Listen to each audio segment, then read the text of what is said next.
Hello, bienvenue dans ce nouvel épisode qui est assez spécial puisqu'on va prendre le temps, à travers Octobre Rose, de parler du cancer, notamment du cancer du sein, et l'impact que ça a sur l'intimité et la sexualité. Alors pourquoi j'avais envie de parler de cet épisode? Parce qu'on ne prend pas le temps, même si Octobre Rose est un très gros événement, de parler assez, à mon goût, de l'impact que ça entraîne, le cancer, et notamment le cancer du sein, sur l'intimité sexuelle et émotionnelle. On va prendre le temps de parler de l'importance d'aller dans la prévention, d'aller se faire palper les seins. Mais qu'en est-il de l'épreuve qu'on traverse avec son corps et dans l'intimité de soi à soi et avec son ou sa partenaire dans l'intimité sexuelle? Et je voulais prendre le temps justement d'en parler parce que je trouve ça tellement essentiel. Et juste pour te donner un petit topo, il y a quand même une femme sur 8 qui est touchée par le cancer du sein, en sachant que le sein, c'est quand même un des symboles de la féminité, et que lorsqu'une femme est impactée dans cette épreuve du cancer du sein, c'est une part d'elle-même qu'elle perd dans sa féminité, c'est une part d'elle-même qu'elle remet en question, et c'est une part d'elle-même qu'elle doit retrouver, réparer, réapaiser, pour se retrouver puissamment dans son intimité et sa sexualité. Et tu peux vraiment prendre aussi cet épisode pour d'autres maladies, pour d'autres types de cancers. Là, je fais le choix de parler que du cancer du sein, mais c'est vraiment retranscriptible pour d'autres types de cancers, autant que tu sois un homme ou que tu sois une femme. Et ce que j'aime à rappeler aussi, parce que je trouve ça hyper important, c'est que je peux pas me mettre à ta place si toi tu as traversé un cancer ou si tu traverses cette épreuve. Je l'ai pas vécu, je sais pas ce que c'est, je peux vraiment pas comprendre la douleur et la souffrance que ça peut être. Tout ce que je peux t'apporter, et en tout cas c'est mon désir à travers cet épisode, c'est de t'offrir un cadre sécurisant et sécurisé où tu peux être entendu et compris.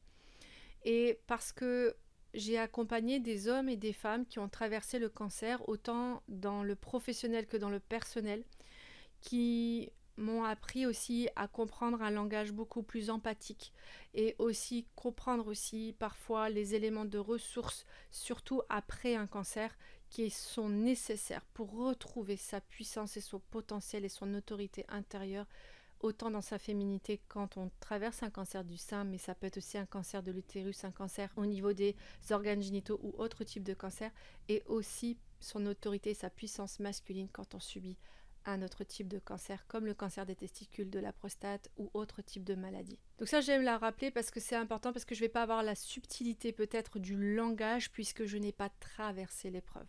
Donc j'aime être plutôt honnête et authentique. Par contre, m'assurer de t'offrir un cadre sécurisant et sécurisé, ça c'est de mon maximum que je veux t'offrir à travers cet épisode. Avant d'aller comprendre l'impact du cancer, et notamment du cancer du sein dans son intimité sexuelle et avec son ou sa partenaire, ce qui va être déjà important, c'est d'aller à la base et à la fondation. C'est déjà l'impact avec sa relation avec son corps.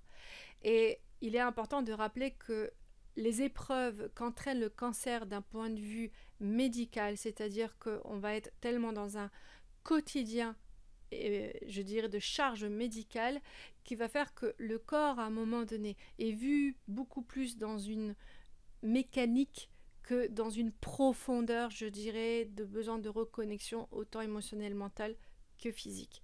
Et que parce qu'il y a une urgence à trouver vite des solutions pour stopper les cellules cancéreuses, qu'il n'y aura pas à moindre pourcentage, je ne dis pas que ça n'existe pas, bien au contraire, je sais que les hôpitaux font beaucoup d'efforts pour amener les approches émotionnelles, mentales et de reconnexion avec son corps, mais ce qui est trop infime, parce que le résultat fait que les 3/4 des personnes qui ont subi un cancer se sentent en distanciation avec leur corps, sentent que leur corps à un moment les a trahis, sentent cette impuissance à ne pas pouvoir faire face et à ne pas comprendre pourquoi ils ont subi un cancer. Et cette distanciation corporelle, elle est forcément du coup accentuée par cette machine médicale dans laquelle on rentre, puisque et selon le stade dans lequel du cancer on est, si on est au stade 1, 2, 3 ou 4, il va y avoir des épreuves qui vont être tellement dans l'urgence et qu'on peut passer de chimiothérapie en radiothérapie, en mastectomie et en autres traitements médicaux lourds qui vont créer forcément à un moment donné une déconnexion avec son corps. Et parce que ces traitements sont lourds, ça va forcément amener une fatigue mentale, émotionnelle, corporelle, et que c'est un vrai combat du quotidien de pouvoir se lever de son lit pour pouvoir continuer à vivre un quotidien entre guillemets, je dis bien entre guillemets normal, puisque à ce moment-là, eh bien, on ne peut pas vivre un quotidien classique comme on avait l'habitude, puisque le corps est en train de vivre une épreuve lourde. Et que le mental, parfois, se sent tellement impuissant qu'il y a une grosse phase d'incompréhension de soi à soi, et qui va amener des émotions fortes, qui va amener du dégoût parfois, qui va amener de la honte, de la culpabilité, de l'injustice, de la colère, du rejet. Et ça, c'est important de pouvoir en parler, parce que c'est un réel corps de souffrance qui est en train de parler à ce moment-là à travers cette épreuve, un corps de souffrance mentale, émotionnelle et physique. Et que forcément, si on ne se sent pas bien dans son corps dû au traitement, mais aussi dû à ce qu'on est en train de vivre en termes d'épreuve, il ne peut être que être difficile d'être dans une qualité d'intimité avec soi-même et avec l'autre. C'est tellement difficile, c'est une épreuve, un combat du quotidien, un pas vers l'autre au quotidien sans savoir dans quel pas on va avancer. Et c'est pas simple. Et pourquoi je te dis ça? Parce que à travers les témoignages de ces femmes que j'ai accompagnées, et j'ai accompagné des femmes qui ont vécu le cancer du sein et d'autres femmes qui ont vécu d'autres types de cancers, ce que j'en ai résulté à chaque fois, c'était cette notion de punaise. En fait, là, à ce moment-là, j'ai l'impression d'avoir perdu une part de moi, d'en avoir retrouvé une autre, parce que du coup, on se rencontre autrement. C'est ça aussi qui est beau. Mais il y a quand même cette sensation d'avoir perdu une part de soi. Et je pense que ce qui est le plus difficile dans certaines épreuves, c'est la mastectomie, partielle ou totale, où là, la femme se sent désappropriée totalement de sa féminité, de sa sensualité. Et ça, c'est une réelle épreuve.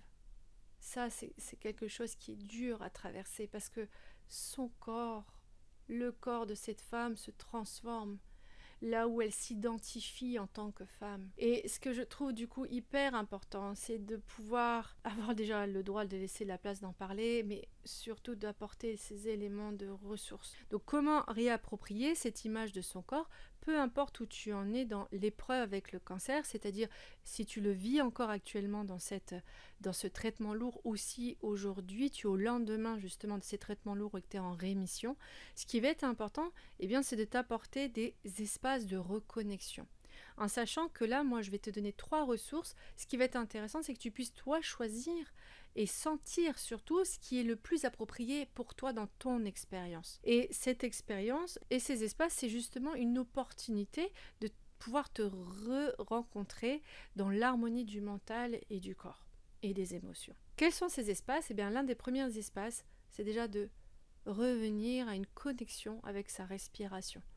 C'est-à-dire de prendre le temps de respirer consciemment tous les jours pour réallier le mental avec la présence du corps, en laissant le souffle justement guider cette alliance. C'est-à-dire que c'est le souffle qui va recréer le lien. Comment? En focusant tout ton mental sur ta respiration. Et ça, c'est un outil qui est très fort de réappropriation justement de son corps et de son mental. Ensemble, ils refont l'alliance. Ensuite, un autre espace de ressources serait de prendre le temps d'écrire.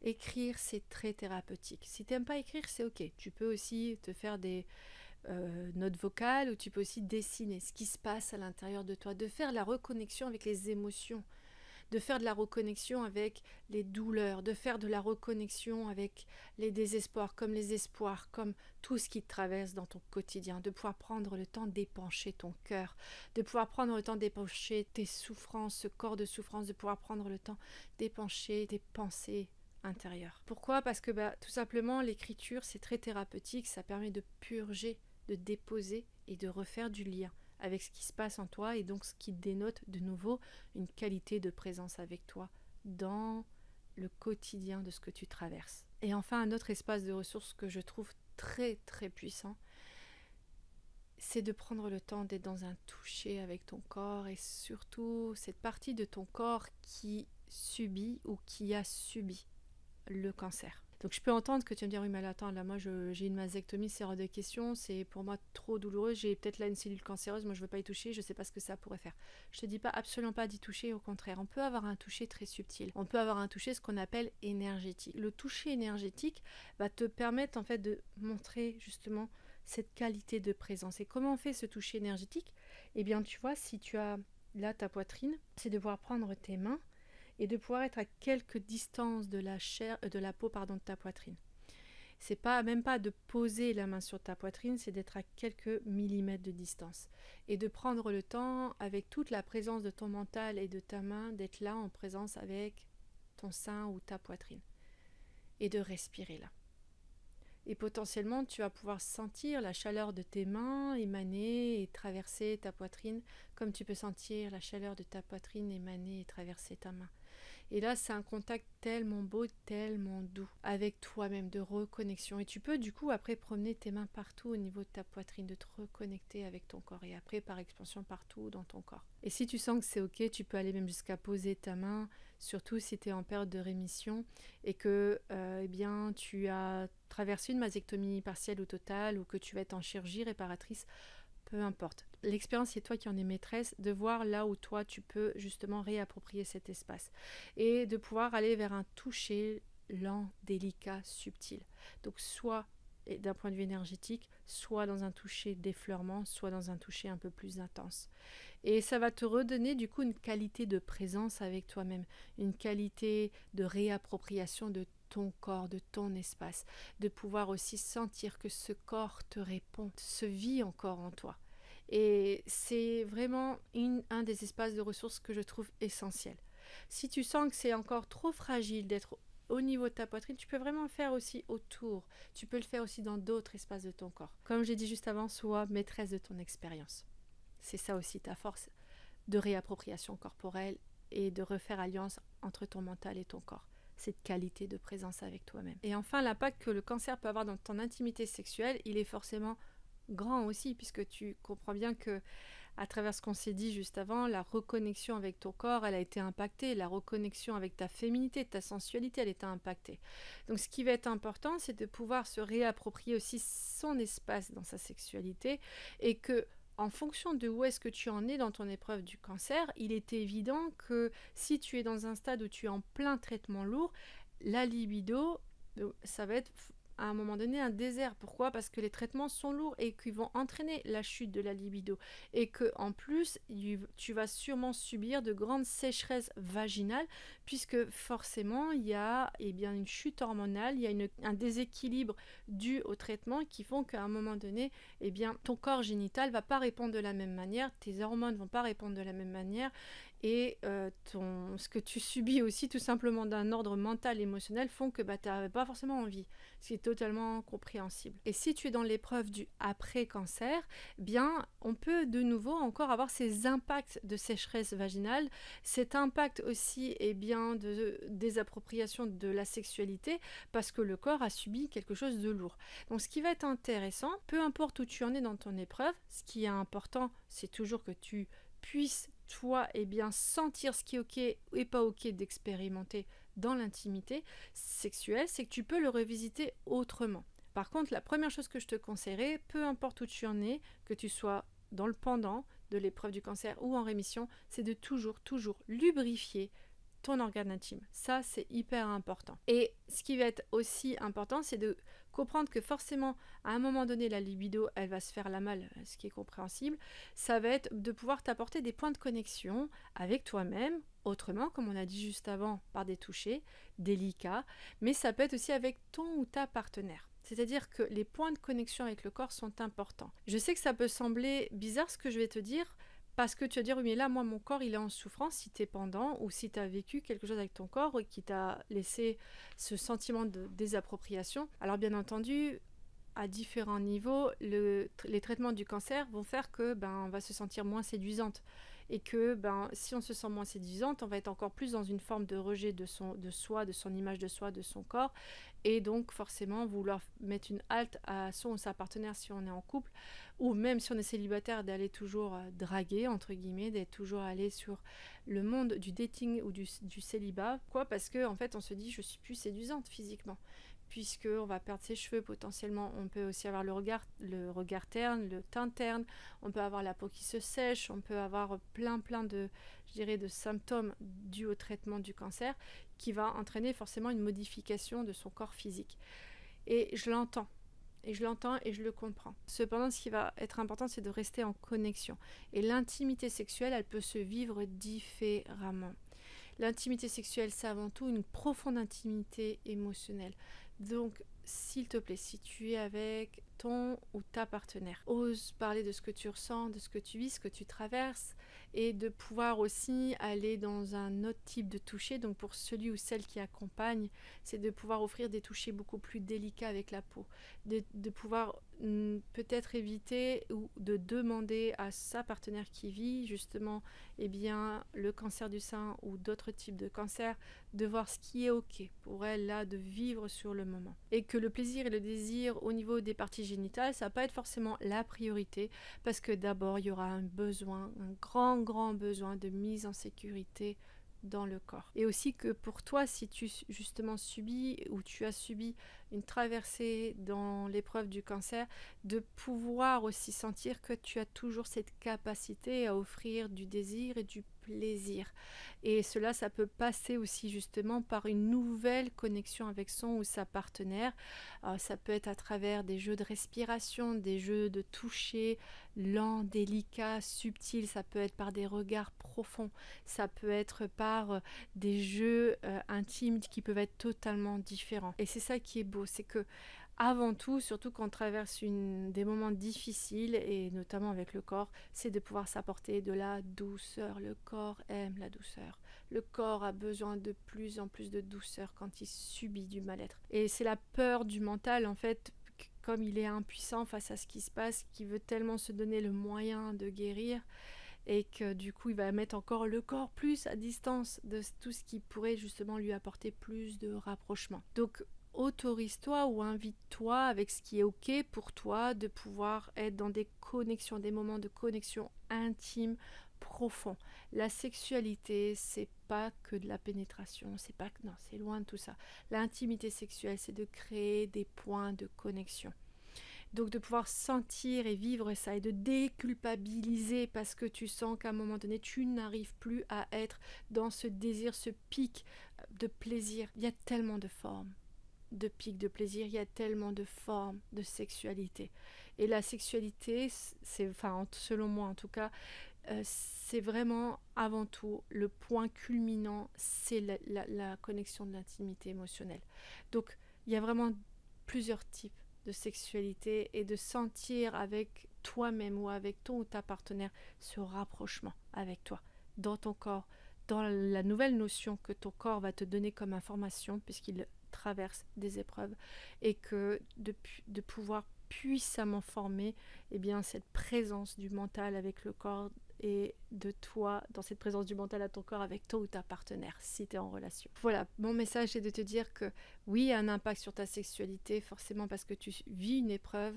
Pour celui ou celle qui accompagne, oui, c'est aussi une épreuve, mais on peut avoir une autre forme de sexualité épanouissante, vraiment basée sur des connexions profondes, sur des touchés subtils, sur des massages, sur des caresses, sur des regards, sur de la sensualité qui se découvre autrement, et que il y a vraiment d'autres billets pour pouvoir se reconnecter que celle qu'on a appris toute notre vie, qui n'est pas forcément plus la meilleure. Il y a d'autres billets de connexion et de reconnexion, même quand on traverse un cancer, et de pouvoir sentir justement que du coup tu as toujours ce potentiel de séduction, ce potentiel de sensualité, de ce potentiel d'être dans le plaisir et dans le désir, même en traversant une épreuve comme le cancer.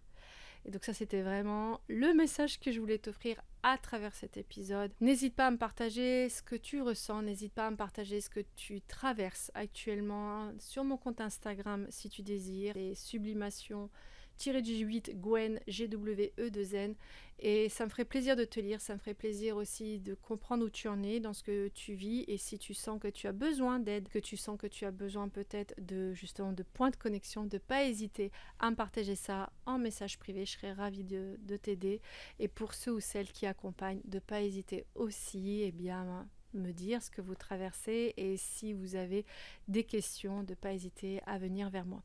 En tout cas, j'étais ravie de pouvoir parler de ce sujet parce qu'il me tenait vraiment à cœur. Je ne savais pas forcément comment en parler parce que je ne me sentais pas totalement légitime, parce que je n'ai pas traversé cette épreuve, et qu'il est difficile de se mettre dans la peau de quelqu'un qui vit des épreuves telles que le cancer.